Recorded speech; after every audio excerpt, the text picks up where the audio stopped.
Bonjour et bienvenue sur Mon Bébé TV. Aujourd'hui, je reçois Corinne Dubois, psychologue en crèche. Corinne, bonjour. Bonjour. Alors, nous avons une question sur le forum. Delphine se demande comment annoncer la venue d'un nouveau bébé à son grand frère, en fait. Alors, que doit-elle faire ? Il faut lui dire qu'elle attend un bébé. Il y a des parents qui ne le disent pas avant quelques mois de grossesse parce qu'ils ont peur d'une fausse couche ou parce qu'ils se disent que l'enfant ne comprendra pas de toute façon ou que la venue sera longue et il ne faut pas en parler trop longtemps à l'avance. Moi, je pense que quand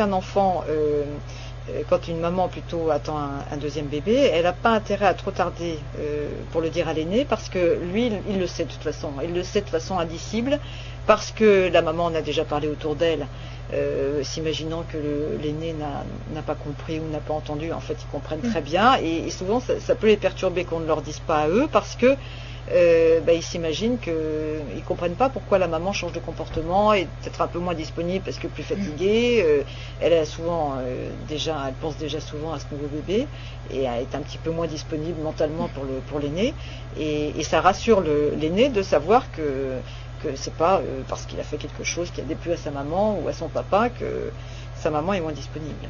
D'accord. Et quand le bébé sera là, il ne faudra pas s'inquiéter d'un comportement éventuellement un peu régressif de l'aîné.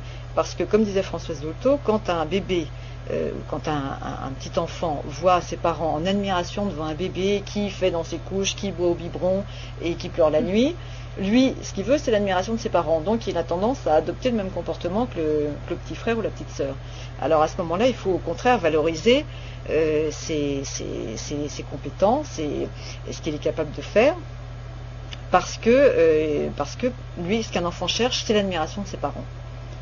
Et lui, quand il voit ses parents en admiration devant le bébé, il dit pour être admiré, il faut faire la même chose que le bébé. Alors qu'en fait, pas du tout. Ils ont une logique à eux et il faut leur répondre suivant cette logique. D'accord. Il faut bien en fait les rassurer sur leur rôle à tenir, enfin sur leur rôle. Sur leur rôle d'aîné, qu'ils ont des compétences, qu'ils sont capables de faire beaucoup de choses et il faut les renforcer dans cette voie-là. Et aussi les rassurer du côté affectif des parents. Oui, bien sûr, il faut le rassurer, lui dire que ses parents l'aiment, que c'est justement parce que ses parents l'aiment et qu'ils aiment cette relation qu'ils ont avec lui qu'ils ont voulu faire un autre bébé. D'accord. Et que l'enfant, il faut bien le réassurer et que l'enfant ne s'imagine pas qu'il ne suffit pas à ses parents et que c'est pour ça qu'ils en ont fait un autre. Cela dit, c'est vrai que c'est quand même toujours un peu une période de crise. C'est Fitzhugh Dodson, dans son livre qui s'appelle Tout se joue avant 6 ans, qui dit imaginez que vous annonciez à votre femme, si vous êtes un homme, que vous aimez toujours beaucoup votre femme et que vous allez lui amener une maîtresse à la maison, mais que vous continuez à l'aimer toujours autant qu'avant, elle le prendra peut-être pas très bien. Et c'est un peu la même chose pour un enfant quand on lui annonce la naissance d'un second. Mais bon, il va s'en accommoder et puis il trouvera des avantages à cette naissance. D'accord.